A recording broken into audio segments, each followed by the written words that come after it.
So we're going to start here with a film which I haven't seen because, as I said, I'm still on my holidays in Portugal, and this is Transformers: Rise of the Beasts. Emma, do you want to introduce that to us? Sure. I'm going to go with the classic robots, find some more robots, and fight some robots on Earth. Here's a clip. Okay. Sums up the whole bloody film, really, doesn't it? For centuries, our kind has stayed hidden on Earth.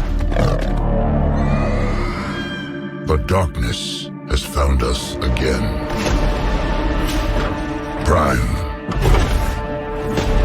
This is about the fate of all living things. Unicron is coming.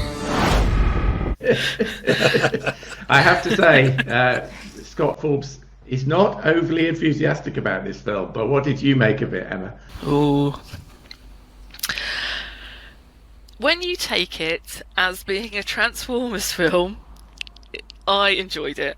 Like, I wasn't expecting anything serious, and that's exactly what I got. It's not breaking any new ground as far as this sort of film goes, but I really enjoyed the two human characters, and I thought they played off really well against each other. So I had a really good time.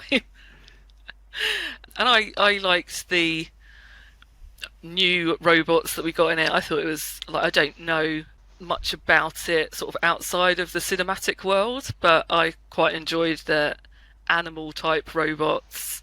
Yeah, I just thought it made a good change. Have they not been in the previous Transformers films, the animal things, or? I don't think so. I will admit it's been a long time since I watched another Transformers film, but I don't remember anything like it. I have to admit, I have never seen a Transformers film, not one. I have not seen one of them. No. So this was not high on my list to see, and to be honest, given my backlog of good films that have come out since going on holiday, I think I will probably not go and see this one. So, Andy, you've seen Transformers as well. What did you make of it? It's crashy, it's bangy, it's loud, it's too long. I didn't have as much fun as Emma did. I thought the human characters were great. What I did like was that there was none of the leering long camera look at the female characters that you used to get with the Michael Bay Transformer films. I certainly won't be going back to see it again.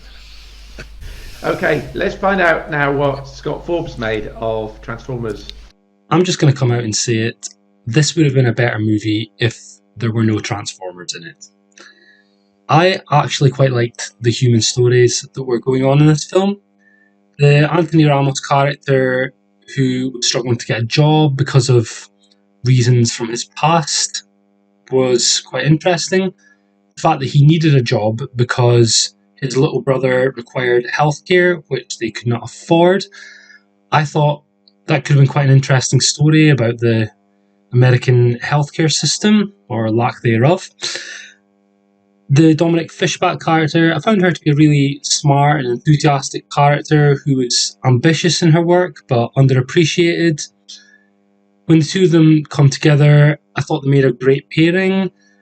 Perhaps Fishback didn't quite get as much to do as I would have liked, but I thought the performances of both were really pretty good.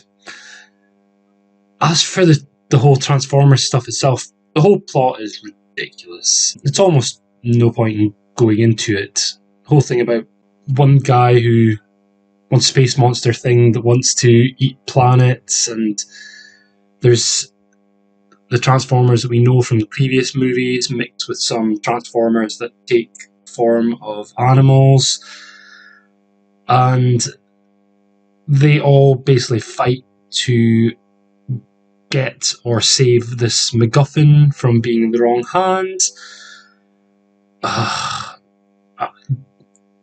Just a farcical, just waste of time, all that stuff. The Transformers actually have an amazing voice cast. If you look on IMDb, there are so many names in this, it's ridiculous. But it's just utter rubbish. There was some half-decent action scenes, I'll give it that, at least compared to some of the previous films in this franchise. The problem with this for me is that it's not Bumblebee. We had all those Michael Bay Transformer films, which were pretty rubbish. And then Bumblebee came along, and it was amazing. It was an absolute fantastic film. Loved it. I thought, fine, this franchise is going in a good direction now. And then this comes along, and it's like, nope. It's like back to the old stuff. Just pointless, crashy, smashy, robots hitting each other. No. As I said, this Transformers movie would have been a better movie if it didn't have Transformers in it. So I'm going to give this one a generous high 5. So there we are, and Scott has given the Transformers movie a generous 5 out of 10. Emma, what would you rate it as? Oh, see, I'm wavering. I think it's going to be a 7.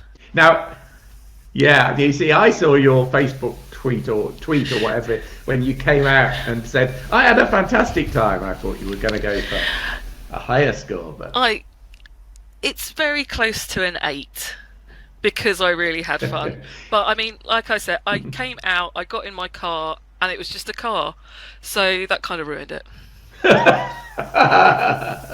You can't have everything, can you? Yeah. No. Yeah. Okay. Andy, what did you give it out of 10? Transformers, I gave it 4. I honestly, I can't bring myself to go higher than that. As hard as I try. So that's 7, and 4, 11, and 5 is 16. Divided by 3 is 5.33. That's the Flickering Dreams score. That definitely makes it a big old mechanised for Transformers Rise of the Beasts. Okay.